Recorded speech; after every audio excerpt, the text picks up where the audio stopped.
Good afternoon. On today's Angry Alien Bulletin, there's an embarrassing explanation for all those alien fragments, researchers claim. Surprise, an extraterrestrial gadget was something more familiar. Was not maybe something more familiar, not claimed to be more familiar, was something more familiar. The mainstream media is at it again, embracing a study that claims that Dr. Loeb and the Galileo Project did not look in the proper location in the South Pacific for a crashed interstellar object that arrived to our planet in 2014. Are they right this time? Or is this just another example of slanderous academic bullying as the mainstream scientific community and the mainstream media does everything they possibly can to silence any serious scientific studies regarding the UFO UAP phenomenon?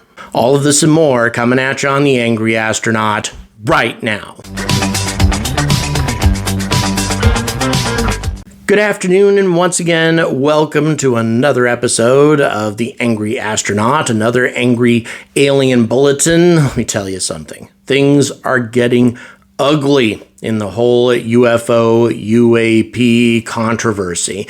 Scientists, mainstream scientists, and also Dr. Loeb and people like him are beginning to engage in some extremely nasty back and forth accusations, and those accusations have started to become slanderous, and the mainstream media is jumping all over this. But not in terms of jumping on the controversy and discussing both sides of the argument. Instead, they were jumping in firmly on the side of the mainstream scientific community and doing their utmost to try to make Dr. Loeb, his entire team, and anybody who subscribes to his theories look like a pack of freaks. And it gets more and more insulting every time I read one of these new articles. We started off with the accusation that all Dr. Loeb came up with at the bottom of the South Pacific is a bunch of coal ash. The media treated the scientific paper that made that assertion as being absolutely true, that we had discovered that what Dr. Loeb found at the bottom seemed artificial because it was artificial. It was created by humans, blah, blah, blah, and mystery solved. Dr. Loeb's a freak, and all UFO investigators are freaks too. Well, now we've discovered that that isn't true, and another scientific paper has come out. This time, instead of calling into question what Dr. Loeb actually found at the bottom of the South Pacific, because now it seems that even the skeptics are starting to think that what he found down there was extraterrestrial in nature. They are instead trying to say that he searched in the wrong place. That what he found at the bottom of the ocean was nothing more than ordinary meteor remnants from inside the solar system, because the object that struck our planet in 2014 from an interstellar destination, well, it didn't even hit in the location where he searched. So that's our latest tactic. Let's not attack the research, attack the samples that were drudged up from the ocean. Instead, what we're going to do is say that they were never looking in the right place. They never really knew where to look. And while we're at it, let's go ahead and accuse Dr. Loeb and his associates of being liars. And the New York Times, one of the most respected news periodicals in the world, are coming out completely in support of this study. Once again, without examining the other side of the argument, without critically examining the data and how that stacks up against the data that Dr. Loeb and the Galileo Project used in order to determine the impact site of this interstellar object that struck our planet back in 2014. And this is just getting to be a very familiar and revolting pattern. And so this creates lots of other problems. Because if a news agency like the New York Times is so quick to embrace things like this without really examining it for facts, and of course when Dr. Loeb debunks the study, again, debunks these findings from these various scientists who are just doing their best to try to discredit him, Once again, the media doesn't even print the other side of the argument. If this pattern continues, how can these news agencies expect anybody to believe anything they have to say about any scientific topic? Let me tell you something. That is a very, very dangerous precedent. And these news agencies seem all too eager to embrace flawed arguments, incomplete studies, and just bad science in order to satisfy their own point of view and their own bloated egos. At this point, most of you are probably very familiar with the background of this story, but I'm going to really quickly cover why this is such a big deal. In 2014, according to the US military, an object from an interstellar destination collided with our planet, and it was a very unusual object indeed. It was traveling too fast and from the wrong trajectory to be from our own solar system, but also it reached an unusually low altitude before it broke up, or before something on the object anyway exploded. Now, if it was an artificial object, it might have been a heat shield or something that exploded, but let's not talk about that just yet.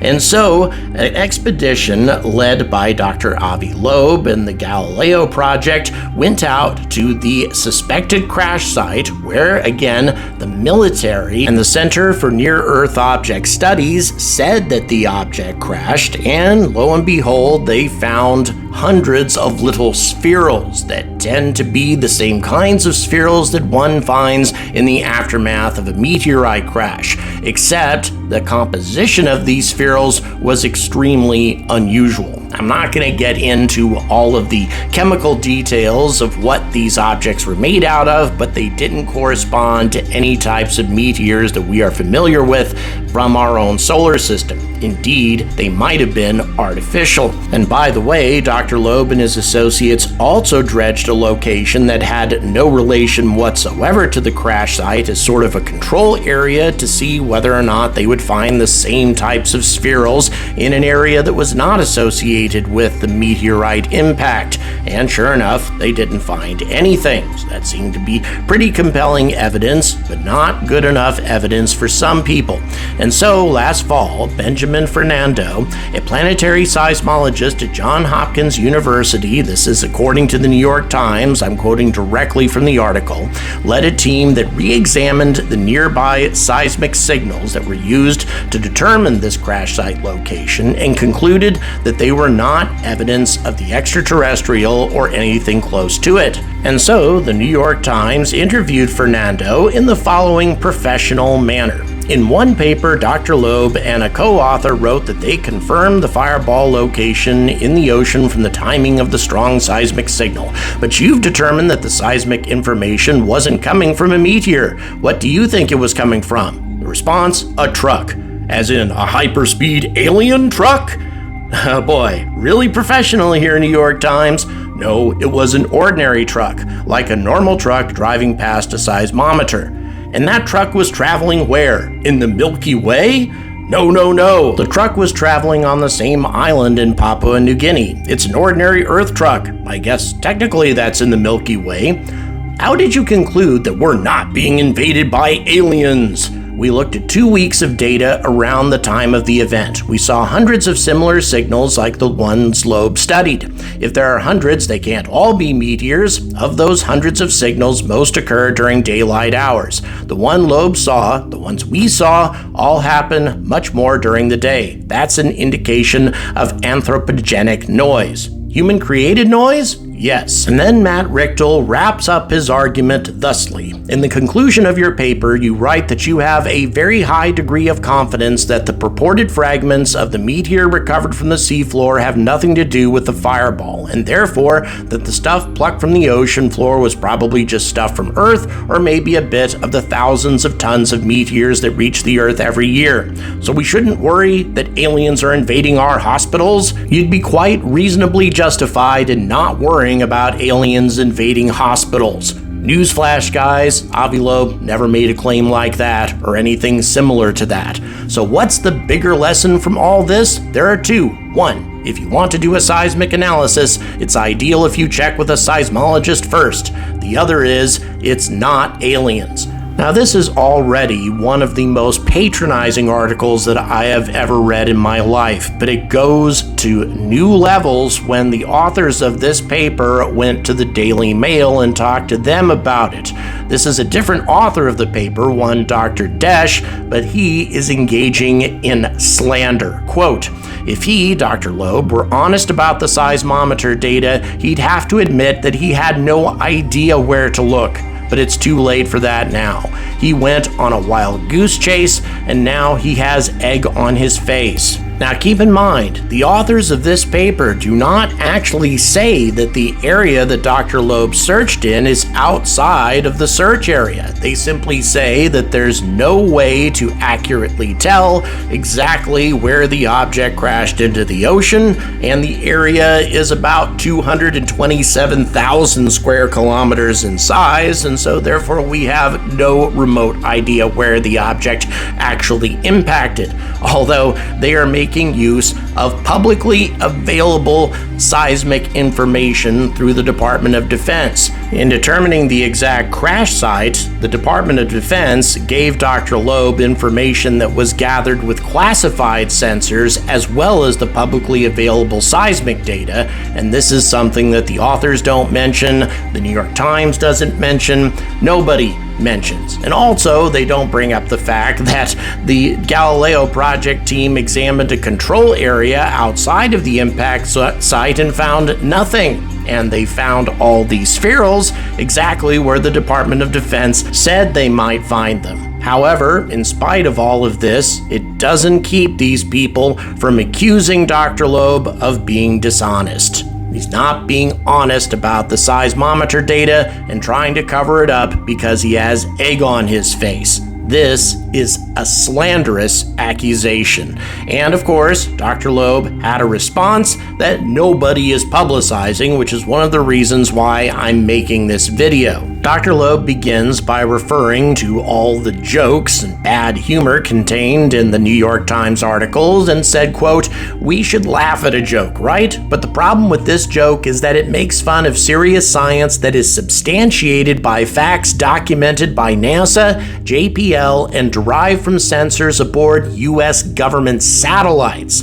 This particular meteor data was actually double-checked by the U.S. Space Command. If the New York Times is allowed to make jokes without fact-checking, should we trust its reporting about anything else? Well, the answer to that question is pretty obvious, but we'll go on. Is ridiculing scientific research the new normal for Matt Richtel? To me, it sounds more like the behavior common in kindergarten, where the child who talks about a new idea is pushed to the corner and laughed at. But unlike matters akin to kids or politics, scientific facts are not dictated by what people tell you, but rather by what instruments are actually measuring. Since Matt Richtel was not scientific enough to check the facts by himself, I wrote him an email in which I explained that the meteor light was detected by sensors aboard U.S. government satellites and not by the seismic signal discussed in his interview. These sensors identified first the flash of light associated with the entry of the meteor or object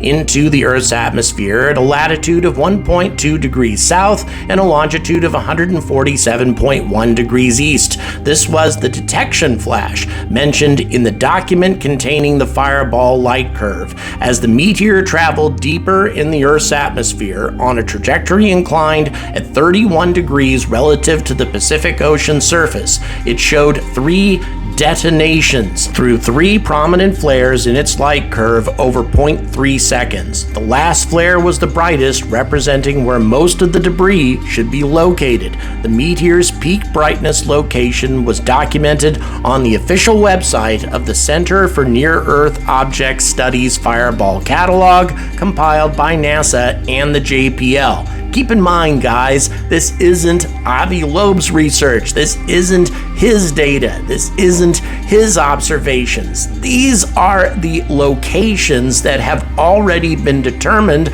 by NASA and JPL based on satellite information. The seismic data was used to provide some additional precision, and even if some of the seismic data was in error, that doesn't mean that the original data was in error. Let's go ahead and continue. The official table documented a latitude of 1.3 degrees south and a longitude of 147.6 degrees east for the peak brightness.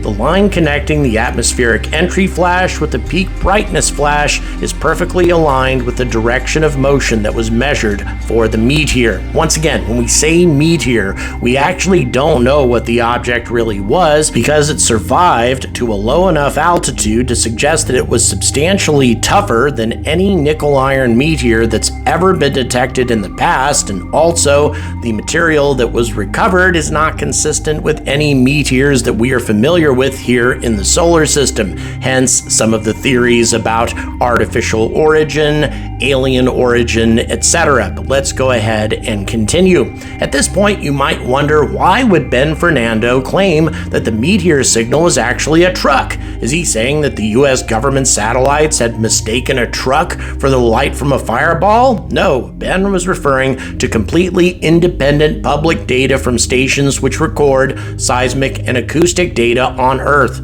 He argues that because of the large uncertainties in that unrelated data, the meteor could have been somewhere else. He chooses to ignore the more precise Center for Near-Earth Object Studies localization and claims that the signal from a seismometer in Manus Island detected a truck and not the meteor. Matt Richtel amplified this scientific misinformation by making fun of those who researched the meteor based on US satellite data. Why was the satellite data dismissed? Because Ben Fernando assumed that the atmospheric entry localization and the peak brightness localization should be the same. Since they are different, he argued that the Center for Near-Earth Object Studies localization and velocity measurements cannot be trusted, and so the meteor is not interstellar. And he does this exactly 2 years after the U.S. Space Command issued an official letter to NASA confirming that the 99.999% confidence that the velocity measurement of this meteor implies an interstellar origin. Matt Richtel's reply to this letter is reminiscent of a stand-up comedian, so we shouldn't worry that aliens are invading our hospitals. The peak brightness location of IM-1 was defined in the CNEOS Fireball catalog to within 1/10 of a degree precision in its latitude and longitude, corresponding to 11.112 kilometers on the Pacific Ocean surface, centered about 90 kilometers away from Manus Island in Papua New Guinea. During the planning stages of the expedition, my former student Amir Siraj and I considered seismometer data from Manus Island to test consistency with the CNEOS localization box altitude and timing. However, the time delay associated with any acoustic or seismic signal detected by a single station can only constrain the distance of the fireball from that station, implying a fireball location within a circular ring in all possible directions around the station. Consequently, the region surveyed by the expedition could not have been defined by this analysis, as suggested by Ben Fernando and highlighted by Matt Richtel.